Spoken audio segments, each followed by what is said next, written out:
I am the son of a senator. How does that sound to you? Sure, it does. This automatically assumes a green light in all directions. And you know what? Being the son of a senator is much cooler than being a senator yourself. Would you like to visit my place and feel what it's like? I will tell you an unforgettable story. My name is Dima. I was born and raised in a family of politicians and businessmen. In principle, it is the same. So my great grandfather and grandfather were officials or deputies. They didn't exactly dream about it. It just happened that life decided for them. Here is how I, for example, grew up the son of a senator. Did anyone ask me that? You will think that I am the greedy child of a rich father, a people's thief, a corrupt official. I will not comment or justify anything to my parents. I will only say that there is a downside, but about everything in order. As a toddler, I didn't understand all the possibilities I had. I had food, toys, parents, a house, everything for school, but I considered it mundane. When I got a little older, I started having companies, a lot of companies. Everyone wanted to be friends with me. I was popular. I had the coolest car in school and an expensive phone. Then I got a taste of parties. At first, all this caused great excitement. Every night we would go together with friends and I would drive them around the city, or we would go to a club and hang out until the morning. I felt all powerful. I always got away with any kind of jams. Broke a window at school, Dad paid. Broke someone else's car, Dad paid. Beat someone, Dad paid. I didn't need a woman's attention because that was enough. Girls don't need much. I gave them flowers, phones, clothes, just gave them money, and they were mine. It was so simple. Over time, easy accessibility became annoying. I wanted something more extreme, interesting. And one day, after leaving the club, I came up with a crazy idea. My friends and I had a bet that I could surprise them within an hour. So the first thing I saw on the street was an ambulance. It was parked at one of the entrances. My friends were looking at me, and I stole the car. It was just open. I turned on the signals and drove at full speed. Damn, it was something. I was laughing, laughing, laughing. On the way, I gave everyone the middle finger. I didn't care because I was invincible. Of course, the car was found later, but they figured me out. As always, the police came home. I opened the door, and they began to rub me something about a number of violations. I yawned back at them and asked sleepily, "How much?" Money decides everything. But then my father came up to me, and of course, all the employees knew him. They immediately told me what I had done. My father took a deep breath. I know that look. It meant that he was displeased with me. He'll probably threaten to block all my payment cards again, take my car, and so on. That's not all. He didn't just steal a car. The ambulance was on the road, and the doctors had to hospitalize a seriously ill child. When they reached the street, the car was gone. In general, that child got worse. The parents went to see her son, they said. Damn, I thought, but not that. Can I get away with it this time? I thought. After the police had left, telling me to report to the police station and visit the family on my own, my father called me into his office. I sat down in a chair, and Dad took out the alcohol, poured it into a glass, and drank it in one gulp. When you were born, I couldn't believe my luck. I promised myself right away that I would give you everything you ever wanted, but especially a choice.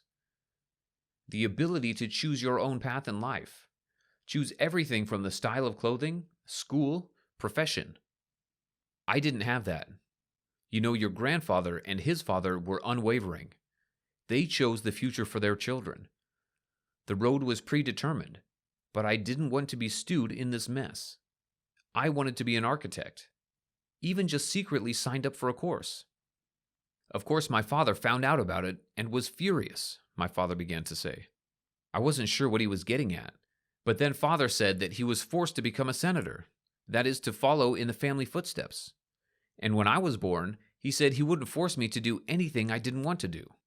Every time before I buy something for you, or choose an educational institution, I asked you, suggested options, and asked your opinion. Have you ever felt violated? What happened to you, son? Why did you do this? He asked. I didn't know what to say. Perhaps he gave me too much choice. I was just bored and didn't want anyone to get hurt. I went out of my father's study, drooping in myself, and locked myself in my room. I've never felt worse. I had nothing to say for myself. This time, he didn't go to the station to solve my problems. I understood everything, packed up and went myself. I was fined and told to work community service hours. Yes, I didn't hold a broom with a rod in my hands, but I didn't say anything. Then I went to the hospital to see the family. This was the most difficult test. I was trembling with excitement. Found the room and saw that there was a boy about 6 years old. Next to him, his mother. She was asleep, sitting on a chair. She woke up when I came in and didn't know who I was. I barely had the heart to tell her who I was. There was so much anger in her eyes. She turned to me and slapped me a few times. I was just silent and didn't move. She had every right to do so. In our room, the nurses immediately gathered and took me out. She barely managed to calm down. She called me almost a murderer and chased me away. It's a good thing no one there knew who my father was. I didn't want him to suffer for my thoughtlessness. Then I went up to the chief doctor and found out the boy's diagnosis. Turns out he needed an expensive operation. I didn't hesitate to ask how much. I needed a lot of money. After I got out of the hospital, I went straight to Max's. Max is an old friend of mine. He's been looking at my car for a long time, so I sold it on the spot, took the money and went back to the hospital, put the wad of money in an envelope on the doctor's desk, and told him to do the operation immediately. Then I asked not to tell my name to the boy's parents. When I got home, my friends called me. They've lost me since yesterday. I felt so bad that I wanted to share it with someone, and I told them everything. The only response I got was, "What are we going to do today?" That's when I realized that no, they are not friends. I hung up and went to bed. After this situation, I did not leave the house for some time, only worked public working hours. I didn't talk to anyone at home. Then I went back to the hospital where I found out that the operation was performed on the boy and it was successful. You can't imagine how happy I was to hear that. Did I ever manage not to screw up? Elated, I ran out of the hospital and ran to my dad's office. Emotionally, I told him the good news and hugged him. Then I apologized for everything. Dad was silent for a long time, but then he said that he was proud of me. It was then that I realized what I wanted to do in the future. After leaving school, I went to university, and after that, I opened a small charity fund to help sick children. Hi, my name is Phil, and I am a millionaire at 18 years old. You will be surprised and think that the money was probably earned not by me but by my rich parents. But this is not true. I am ready to share my story with you right now. I was born in an ordinary family. I have no brothers or sisters.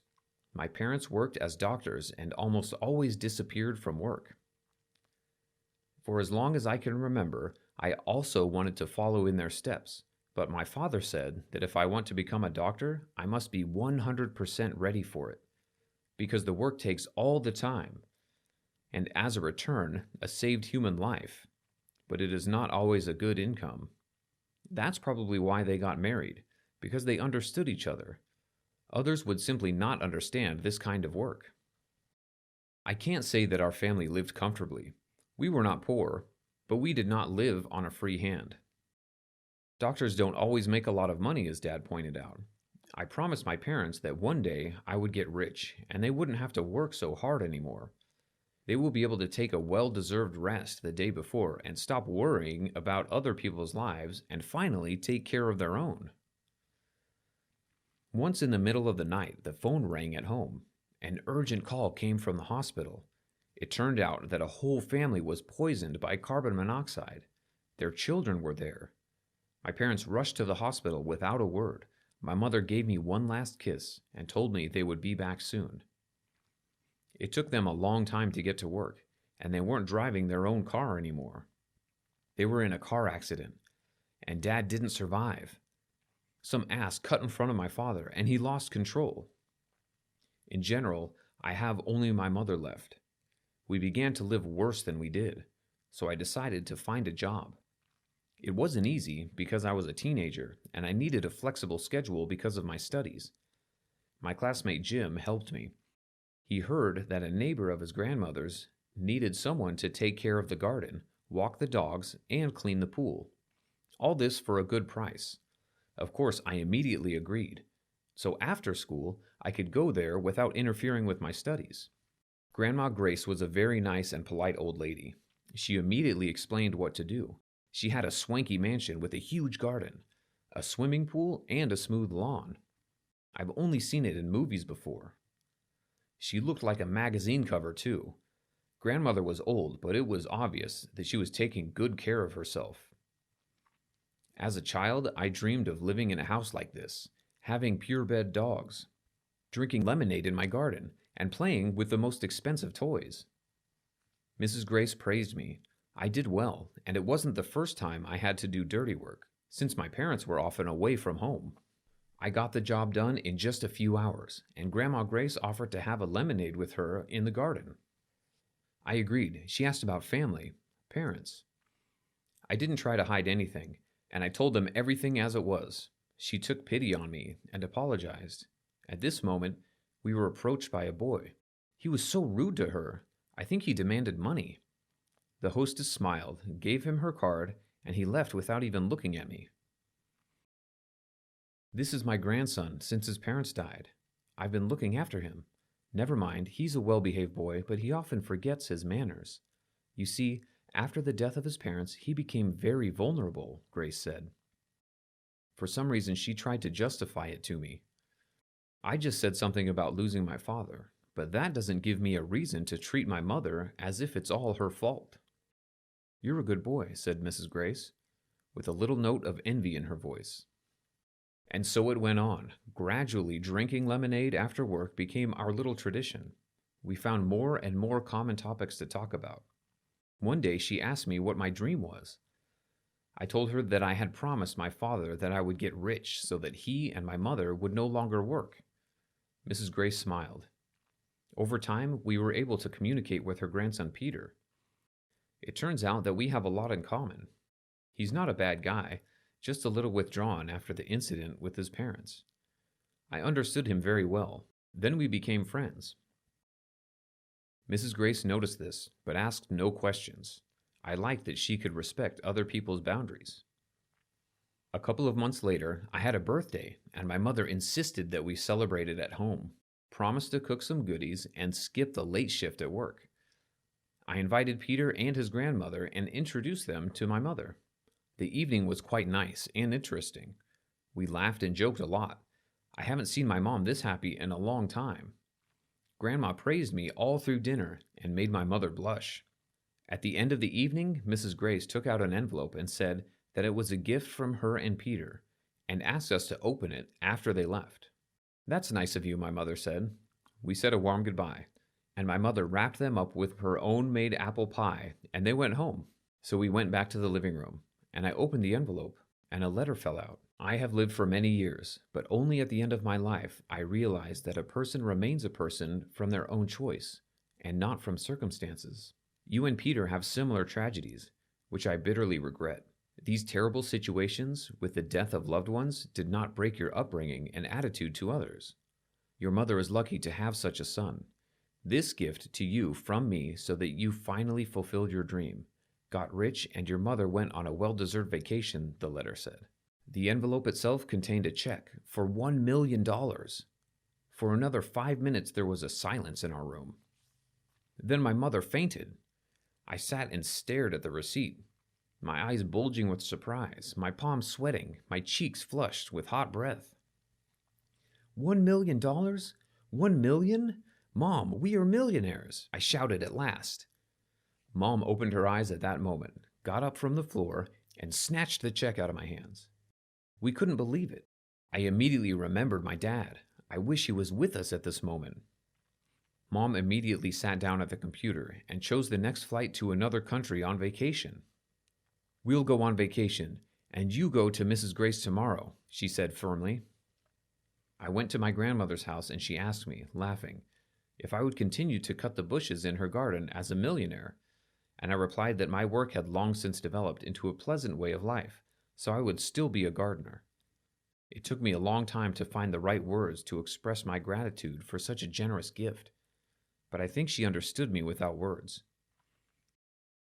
I hugged her and told her that I would visit her again very soon, and she whispered something in my ear. Then my mother and I first bought tickets to another country to travel. It was the first time I'd seen my mother so relaxed. For the first time, she didn't rush anywhere, didn't run down the hall with a gurney, didn't break the news to relatives of patients, didn't worry about bills, and didn't cry. She was just resting, just like I wanted her to. After a while, my mother and I came up with and opened a small business, which I successfully run together with Peter, my already best friend.